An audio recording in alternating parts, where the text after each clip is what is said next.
Hey Jesse, how you doing today? Good, Evan. How are you? Good to see you again. It's been a little while. I know. Yeah. So, driving in okay? Yeah. Good. It's been pretty good. It's just hot. It is hot. It's a burner. Gotcha. But we'll try to do this not too long. That way we're not in the heat too long. But Sure. well, hey, before we jump into anything, do you have any questions, any burning questions you want to ask before we get started? No, not right now. Okay. I think maybe as we go along, I'll maybe interject maybe a question. Sure. Or something. You might touch on them anyways, but I'll let you do your thing. Perfect. Sounds good. Well, if you think of something as we're going, just stop me and we can address it as we go. So, really, what we want to do today is very similar to what we did in our pre-construction meeting. Go through your selections, make sure that everything we talked about at that meeting made it into your frame. Okay. Because if it didn't, and we want to catch it, we for sure want to catch it. Catching it now is a lot easier to fix it than at our next walkthrough, which is really when the house is done. So. That's what we'll do. We're going to go through, I've got your selection sheet here. We'll go through all of it. Make sure that, like I know for a fact you did pendant lights, make sure that those are in the right location, items like that. Mm-hmm. Once we have that checked through, again, just on our mental list, then we'll kind of move through to talking about the house. We'll walk the exterior together. We'll walk through the garage. There's some mechanical mechanical items I want to show you out there, like your water cutoff, your main feed for your electric. And then we'll just go through general framing, plumbing, HVAC, electric, and give you the rundown. We're in the garage. Just wanted to show you a couple things in here that obviously once we get sheetrock will be covered up. You won't be able to see it. So behind you, the big things are, that's your main water feed coming into the house. So that box will remain where it is. It'll be open and accessible. That shuts off the water supply into the house. So if you were to ever have a leak in the garage or inside, this is where you would come to turn it off. And then what I would recommend is from there immediately go open the hose bib on the outside, go open up the tub, the shower, because you still have water in the lines that you want to drain out. But that's your water shut off. This is your main gas feed coming into the house. Nothing really to do with that. You just might take a picture of this wall before we leave and know that, if you're hanging anything heavy using lag bolts, avoid that area. You don't want to hit it. But at the same time, it would take a lot to punch through it, so it's not a huge concern. Okay. And then this is your conduit line coming in for your fiber. So when you have your internet set up, that line runs from outside, comes up, and then over into the master bedroom. Oh, okay. The last item on this is your ground rod. So you have two ground rods on this house. You have one that's an 8-foot copper rod down into the ground at the panel itself. And then the second one is your UFR, which runs down and then it runs in your exterior grade beam of the foundation. So it's grounded out to the slab itself. And then that copper picks up, ties in there. One goes over to the panel, and then one goes to your gas to ground it out. That's really everything on this wall. And then your main feed for all your electric is on the other side of the house in the bedroom. We looked at that earlier. That's where all those wires come together. So. Again, I know you took a picture of that wall. Just keep in mind if you're hanging pictures, kind of bear in mind where that bundle is. You just would hate to hit it. So, but that's everything in the garage. And then we're gonna do a quick look at the exterior, and then we'll go from there.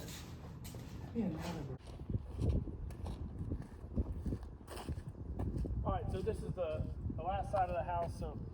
You saw where the property line was on the back corner. Your neighbor's house is already built, so you have your existing fence line, obviously your existing fence on the back, and then that stake down there with the pink flags, that's your corner line, and then it's going to come up there where that stake is. So we're pretty much on your fence line right here. So all your drainage is going to go from the back to the front. So when they do the final grade, you'll see how it's cut, kind of bold in the back around the sides. And then out to the front driveway here. The only other thing, we looked at your electric panel on the outside, on the other side of the house. On this side, you'll have your gas meter here. So there'll be a gas line that comes from the street with a riser here, and then your gas meter right here. This is the fiber line where they'll run your fiber for your internet to pull in, and then that is where your AC condenser will be. So AC, internet, gas. Hose, and then we talked about your pest control already, but that's the other plug-in. You have this on this side and then one on the other. Okay. Hardy siding all the way down. That's a concrete. It's a concrete material. It's rock solid, so it looks great when it's painted. Really strong, great waterproofing. And then obviously you'll have the brick on the front. Right. Okay. So right just here. just waiting on that material to come in, and then we'll get your brick wrapped up. So paint should be coming next week. Now that we've got some dry weather, we'll get that knocked out. So you'll see that pretty quick here. And then that's really it on the outside. We already talked about the roof. Any other questions on this? No. Okay. Well, good deal. Just a reminder, everything is a front utility here. So if you're doing any digging in the back, should be fine. Oh, If you okay. dig anything in the front, though, we recommend you call 811. That's call before you dig. They'll come mark your lines. That way you know you're not hitting anything. Yep. And then they'll mark your gas line as well, so you know where that comes in. So that's about it on that. So let's get out of the sun. We'll go back in the shade and do the rest of our walk. That being said, let's start with your addendum, so your selections. So actually right behind us, you can see where you selected the double sink for y'all's master bathroom. So you'll have one for you, one for the wife. On this side, you'll notice there's 2 hots. We'll look at that more on our new home orientation, but that is for a mixing valve for your bathtub. So because your bathtub gets closed up, you don't have access to it. Once it's totally installed, this allows us to adjust the valve as needed. So, but that was your first selection that you made. You have a rod and shelf in the utility room. That's obviously not there yet. Once we sheetrock and do the trim work, we'll get that installed for you, but I've got on my notes. And then on the front door, I'm sure you noticed as you walked in, but you have the fiberglass front door with your 9-panel light. So that's an upgrade from the standard 5-panel. That won't get painted until we get further down the line. If we do it now, it's more opportunity for the paint to get chipped and nicked. So you'll see it painted on our next walk for sure. It'll probably be in a couple weeks here that we'll get painted up. From there, we mentioned the pendant lights, but those are your 2 pendant lights above the island. Okay. You do have the trim package with it as well. So once we do the electric trim, which is putting all the like plugs in, the switches, light fixtures, you'll have your 2 pendants coming down over the island. In addition to the pendant lights, you have the 4 disc lights in the living room. So 1, 2, 3, and 4. So those are your 4 that you selected, and then obviously on center you'll have your ceiling fan as well. So and that has a light on it as well. And that is everything. So that was all your selections that we had on here. We discussed last time. Does that sound right to you still? Yep. Very good. Very good. Well then from there, kind of talk about the interior. So a couple things you'll see on just a framing, just general information for you. As we kind of go through each room, you'll notice this green along all the 2x4s I noticed and that. 2x6s. So that's a termite treatment. So we spray it. So all your baseboards, the sill plate, so the very bottom one down here, these are all pressure treated. That way any moisture that may come through the slab or just from condensation helps protect it a little bit. And then the green is your termite treatment. And then in addition to your termite treatment, you also have this perforated line you see that runs through. Okay. And it runs through the full perimeter of the house. And basically that's like a little soaker hose for pest control. Okay. So they fill it up and they charge it with nitrogen and pops it between the walls. So that way when you're doing your pest treatment, they don't have to come inside, spray all the walls around everything. It's all contained inside the walls. Yeah, it's a nice little upgrade. You'll notice too, some of the walls are 2x6s, some of the walls are 2x4s. Right. If you look up, you'll notice where you have 2x8s for ceiling joists, you have 2x12s, and then you even have engineered laminated boards and beams. And so that's all coming from what's on the engineering plan. So all of our homes have engineering plans built into them, like this wall here, this is wind bracing. Okay. So that's part of your engineering plan. Obviously your studs are what give the house its vertical stability. Items like this on various selective walls through the house give it lateral support as well. So it keeps the house from wanting to shift one way or the other. Okay. That's all per the engineering plan. You'll kind of see that as we walk throughout the house. Another thing that you may notice as we kind of walk through is like on your plumbing. So everything's gone to PEX line, everything down south anyways for the most part. I'm sure there's still some one-off builders that use copper and PVC, but we've moved, and really the industry has moved to PEX lines. Okay. So it's a really superior product in our opinion. It handles thermal expansion much better. So as it gets hot and cold, even if PEX lines freeze, they're able to expand instead of breaking. Okay. So you can have frozen water in one, Mm-hmm. it'll expand, but instead of bursting like a copper line, Right. once it thaws, it'll come back down. So you'll notice that throughout the house for all your hot and cold supply lines. The only place you'll see copper or brass, you'll see a little brass tube for the bathtubs where the faucet slides on. Okay. And then, like, if you see through the walls there at your master shower, Oh, yeah. that valve, Mhm. so that's a brass valve. So, Oh, you'll see that at your showers and your tubs, but then everything else is gonna be this PEX material. And then all your drain lines are still traditional PVC. That's been the old faithful for a long time now, ever since we got away from cast iron, so. So that's all your drain lines. And then, that's kind of on the plumbing. On the electric side, not as much there, that you're gonna necessarily notice. Obviously here's a perfect example of Romex, so that's gonna be what's carrying your electricity through the house. Depending on the circuit and what's on that circuit, it may be different sizes. So you'll notice, like behind you in the laundry room, you have a big, thick orange one.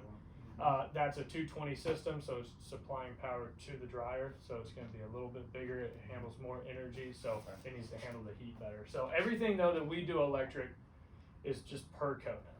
That's the number one priority for us, is making sure that it meets all the code requirements, and that's for your safety and just function of how the home works. So you may notice that on outlet locations. I know in our pre-construction meeting we talked about outlet locations. You hadn't selected any. So every outlet you see in the house, it's there just to meet the code requirement.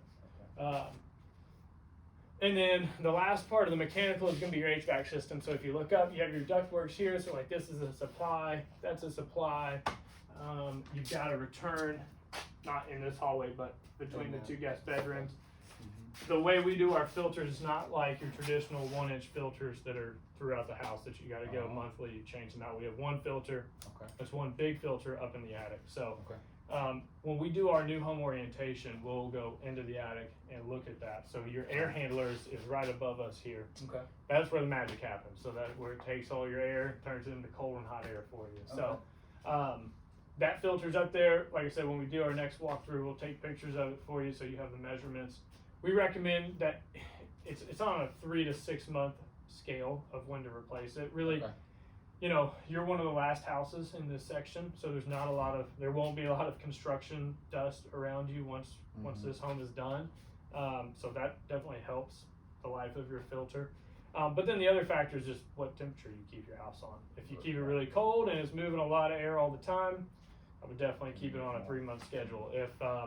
If you leave your house at 78 all the time, it's not moving a lot of air, you can stretch the life of that filter out. So you'll be able to gauge that though once you move in. I would say start at 3 months, kind of take a picture of the filter, see what it looks like, check it again in 3 months. If it's way dirtier, then you kind of know. If you want to let it go a little bit farther, you can kind of be the judge of that. But I definitely wouldn't go over 6 months. But that's your HVAC system. Just a quick touch on warranty. We'll discuss this more at your new home orientation. We'll give you some paperwork. The warranty manager will come out and meet you too and kind of show you how to submit a warranty ticket, how that process looks, and what to expect from it. But just a quick rundown again on warranty. You have a 1-year wall-to-wall on workmanship, so that's going to cover all of your, I use an example of like if a cabinet door fell off, right? If a cabinet door in 9 months falls off, that shouldn't happen. We're going to come fix that for you. If your kid's walking through the house and spills orange juice on the carpet, that's not a construction defect, that's just a whoops-a-daisy. So that would be fall on you. But you have a 1 year on workmanship, 2-year mechanical warranty. So all your plumbing, electric, and then your HVAC is going to be covered on a 2-year warranty. One thing to note, when you move in, you'll want to register your HVAC system. So the unit itself, the carrier unit in the attic, that has a 5-year parts and labor warranty. If you register it within 60 days of moving in, you can do an extended 5-year parts warranty. So you get 5 years on labor and then 10 years on parts. That's kind of a quick rundown on the warranty system. And then from there, the next thing you'll notice is your insulation. So as you look across, we've got your installation in. Your inspection is scheduled for tomorrow. And what they're looking for is a couple things. So if you look at the base, you'll see where there's the foam, the expansive foam all the way around. That's your poly seal. So we use that to just seal up any small voids, any holes, that insulation isn't going to get really tight into. And then you have your traditional bats rolled into the walls. And then on your slope ceilings, we go ahead and put bats in as well. And then the attic, it's a blown insulation. So your walls, you'll see R13 on the bat itself. That's a unit of measure of the insulation quality of how much insulation is in the wall. So you have R13 on the walls, that's industry standard, and then you have R22 on the ceiling. And then when they do the blown insulation, that's also an R22 value. Part of that inspection that he's looking at tomorrow when he comes through here is making sure that we're not missing any in the walls. There's no voids. Not missing any on the slope ceiling, and then making sure that all the poly seal is good around the doors, around the windows, and any small openings. What we're trying to accomplish is with insulation is creating as tight of a package as we can. So we don't want, in the summertime, we don't want hot air coming in, we don't want cold air going out. In the wintertime, vice versa. So the tighter we can make that envelope, the more efficient your home's going to operate. One thing we didn't touch on is part of our, and really that inspection falls under our quality control. So we punch the house. I'm in here every day looking at items, making sure that they're being done right. But then we take it a step further by hiring a third party to come in and do those inspections. So another inspection we do that we've already passed, and that's your frame inspection. And so that's when, again, they're coming through and they're looking at how the frame was built. Were they using the correct methods and techniques? Is everything per the engineering plan? Are you missing anything? We're looking at wind bracing, making sure that everything is nailed down properly. You'll notice like around the doors, we have a lot of strapping. That's wind strapping, making sure that that's all done per the engineering plan. We try to do a lot of checks and balances that way. As we're going through builds, I may miss something that the inspector picks up. Our goal is just to make sure that at every stage of the home, we're building to the best of our abilities. That way we give you a good solid product at the finish line. So yeah, that's kind of our quality control process. Any questions to this point? No. You mentioned cabinets earlier. I had a question. We were talking. Can I change my cabinets? So at this point you can't. We're too far in now, so there's in your contract, and sales could give you a more detailed lineup of this, but there's kind of cutoffs of when you can't make changes anymore. Because cabinets, they're not a structural component of the home, but they're measured off of structural components of the home. They've already been measured. In fact, your cabinets are already in production right now, so it'd be too late to make a change. Now, if there's something you want to change after you move in, after you've closed, and you're in the house, and you want to add cabinets, and I'd be happy to share a cabinet company with you that you could send them out and look at stuff. But as far as what we can do during the build process, we're locked in. So that's the deal on the cabinets. And then I was gonna ask, can I hire a subcontractor to come in and pre-wire? 'Cause I wanted to put some speakers, outside in the patio, and maybe some spots in the living room, things like that. Sure. Can I do that? Unfortunately, not during the build process. And the reason being, it's really for the liability of all the other parts and pieces in the home. So if the electrician comes in to do a warranty and they notice, hey, this line was cut, wasn't by us, we didn't do this work, someone else did, then it actually voids the warranty. So it's really for your protection and the warranty that we don't do any unauthorized work during the build. The good thing is on a 1-story, a lot of crawl space, so a good company, they can come in, no problem. They can drop wires for you.